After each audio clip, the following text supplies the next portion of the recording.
আসসালামু আলাইকুম বন্ধুরা, আশা করি সবাই সুস্থ আছেন। বন্ধুরা, যুক্তরাষ্ট্র বর্তমান পৃথিবীর সবথেকে শক্তিশালী নৌবাহিনীর অধিকারী। দেশটির বহরে বর্তমানে ১১টি বিমানবাহী রণতরী, প্রায় অগণিত সংখ্যক ডেস্ট্রয়ার এবং মিসাইল ক্রুজার সহ পারমাণবিক চালিত সাবমেরিন রয়েছে। দেশটি যে কোনো ধরনের নৌ অপারেশনের জন্য দীর্ঘ প্রশিক্ষিত এবং তাদের একটা যুদ্ধের বড় অভিজ্ঞতা আছে। প্রশ্ন হলো, এত শক্তিশালী নৌবাহিনী থাকার পরও হরমুজ প্রণালী কেন পুনরুদ্ধার করতে পারছে না যুক্তরাষ্ট্র? কেন হরমুজ প্রণালী প্রবেশ করার ক্ষেত্রে সকল যুদ্ধ জাহাজ তাদের ঝুঁকিপূর্ণ অবস্থায় রয়েছে এবং তারা প্রবেশের চেষ্টাই করছে না? অত্যন্ত গুরুত্বপূর্ণ এই বিষয়টিকে কেন্দ্র করে ইরানের অত্যন্ত গুরুত্বপূর্ণ একটি অস্ত্র সম্পর্কে আজকের ভিডিওতে আমি আলোচনা করব। স্ক্রিনে বর্তমানে আপনারা মিসাইলের মতো ইরানের তৈরিকৃত যে বস্তুটি দেখছেন, এটির মডেল নাম্বার হলো EM-52। এটি ইরানের নৌ প্রতিরক্ষা ব্যবস্থার অন্যতম শক্তিশালী এবং ভয়ঙ্কর একটি অস্ত্র। একে প্রায় সময়ই রণতরী ধ্বংসকারী বা ক্যারিয়ার কিলার বলা হয়। এটি মূলত একটি রকেট প্রোপেলড বা রকেট চালিত নৌমাইন, যা সমুদ্রের গভীরে লুকিয়ে থেকে নিমিষেই বিশাল জাহাজকে ধ্বংস করতে পারে। দেখুন, ইরান মূলত এই রকেট যে মাইনটি রয়েছে, এটি চীনের প্রযুক্তিতে তৈরিকৃত যে EM-52 স্ম্যাচ রয়েছে তার আধুনিকায়ন করে নিজেদের মতো তৈরি করেছে। দেখুন, সাধারণ যে সকল মাইন রয়েছে সেগুলো পানির নিচে স্থির অবস্থায় থাকে বা ভাসে, কিন্তু এই EM-52 তার নিজস্ব রকেট মোটর রয়েছে। আর এর জন্য এটি সমুদ্রের 200 মিটার বা প্রায় 660 ফুট গভীর পর্যন্ত স্থাপন করা যায়।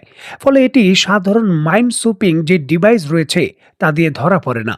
ইরানের তৈরিকৃত এই স্মার্ট মাইনগুলোর ভেতর প্রায় 300 কেজির বেশি উচ্চ বিস্ফোরক থাকে, যা একটি বিশাল যুদ্ধ জাহাজ বা অয়েল ট্যাঙ্কারের তলদেশ ফুটো করে সেটাকে ডুবিয়ে দেওয়ার জন্য যথেষ্ট।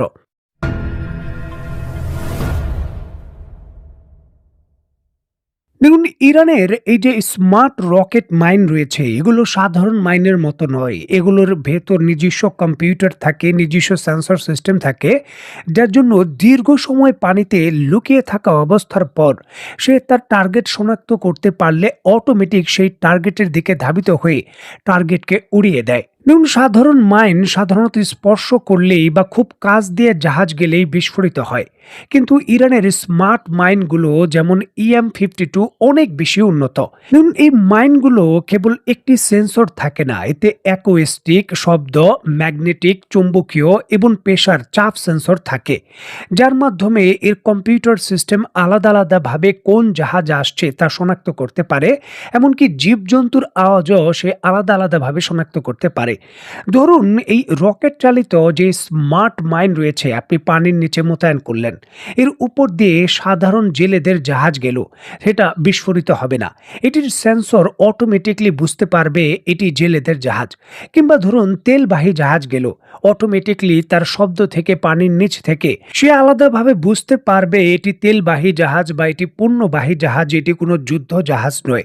এমনকি যুক্তরাষ্ট্রের ডেস্ট্রয়ার, যুক্তরাষ্ট্রের বিমানবাহী রণতরী, এগুলোরও পানির নিচে যে শব্দ রয়েছে তা থেকে আলাদা আলাদাভাবে এই জাহাজগুলোকে চিনতে পারে এই যে রকেট মাইনগুলো রয়েছে সেগুলো। আপনি কোডিং দিয়ে দিলেন যে যখন যুক্তরাষ্ট্রের ডেস্ট্রয়ার বা বিমানবাহী রণতরী প্রবেশ করবে তখনই এগুলো আক্রমণ করবে এবং সক্রিয় হবে। এগুলো কিন্তু তাই করবে স্মার্টভাবে।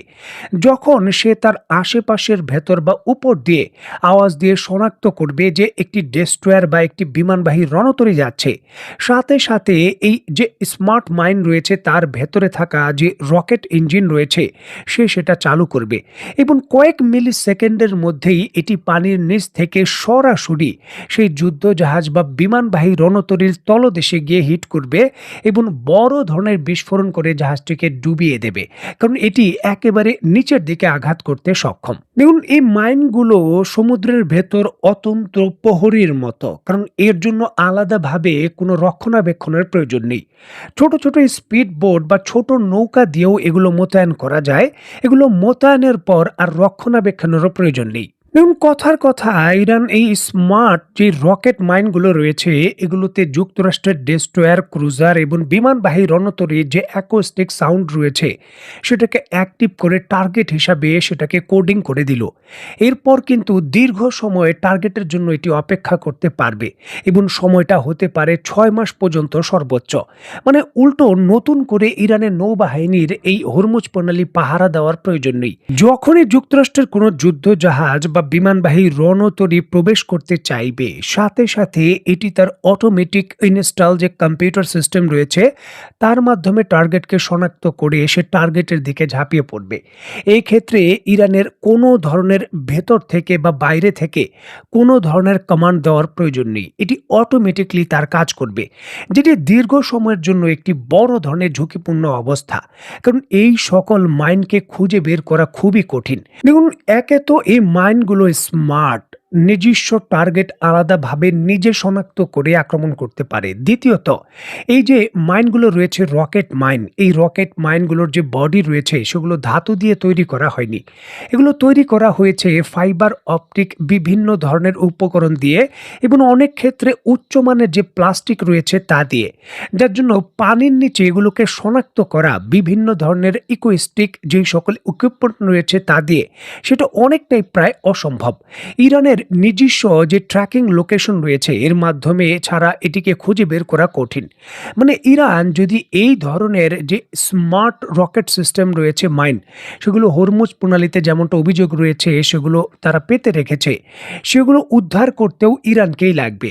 যে কোনো ধরনের সমঝোতার পর ইরান নিজেই কিন্তু এগুলোর লোকেশন ট্র্যাক করে কমান্ড দেওয়ার পর এগুলো উপরের দিকে আসবে, তারপর এগুলোকে সেখান থেকে অপসারণ করা হবে।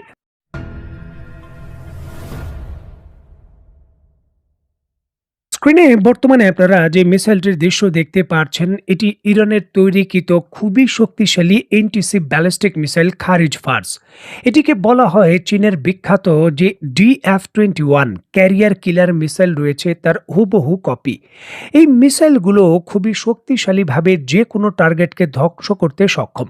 দেখুন এই মিসাইলটির রেঞ্জ খুব একটা বেশি নয়, 300 থেকে সর্বোচ্চ 400 কিলোমিটারের মতো। তবে এর প্রধান শক্তি হলো এটি সাগরে যে কোনো ধরনের চলন্ত টার্গেটকে সে নিখুঁতভাবে হিট করতে পারে তার গাইডেন্স সিস্টেমের মাধ্যমে ব্যালিস্টিক মিসাইলের আকারে। এই মিসাইলগুলোতে প্রায় 650 কেজি পেলোডের বিস্ফোরক থাকে, যেটি যখন আকাশ থেকে তার টার্গেটের দিকে ধাবিত হয় একেবারে শেষ মুহূর্তে তখন তার গতি শব্দের থেকেও 5 গুণ বেশি থাকে। এবং ব্যালিস্টিক মিসাইলও যে এন্টিশিপ মিসাইলের মতো হয়ে কাজ করতে পারে এটি প্রথম চীন কিন্তু ব্যবহারিকভাবে দেখিয়েছিল।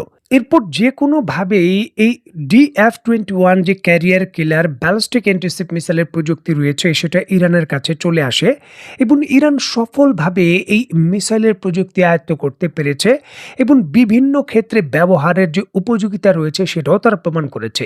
সুতরাং হরমুজ প্রণালী পণ্য উদ্ধারের ক্ষেত্রে যুক্তরাষ্ট্রের জন্য আরও একটি বড় ঝুঁকিপূর্ণ বিষয় হলো এই খারিজ ফার্স অ্যান্টিশিপ ব্যালিস্টিক মিসাইল, যেটি যুক্তরাষ্ট্রের যে মাল্টি বিলিয়ন ডলারের বড় বড় যে যুদ্ধ জাহাজ এবং বিমানবাহী রণতরী রয়েছে সেগুলোকে মারাত্মক ক্ষতি সাধন করতে পারে। আর এই জন্যই কিন্তু তারা হরমুজ প্রণালীকে পণ্য উদ্ধারের ক্ষেত্রে কোনো জাহাজ প্রবেশের যে ঝুঁকি সেটা এখন পর্যন্ত নিচ্ছে না। দেখার বিষয় এই কঠিন যে বাস্তবতা রয়েছে সেই বাস্তবতাকে মোকাবেলা করার জন্য শেষ পর্যন্ত যুক্তরাষ্ট্র কি করে। তো বন্ধুরা আজকের মতো বিদায়, নতুন কোনো ভিডিও নিয়ে আবার দেখা হবে। সেই পর্যন্ত সবাই ভালো থাকবেন, সুস্থ থাকবেন এবং বাংলাদেশকে ভালোবাসবেন। আল্লাহ হাফেজ।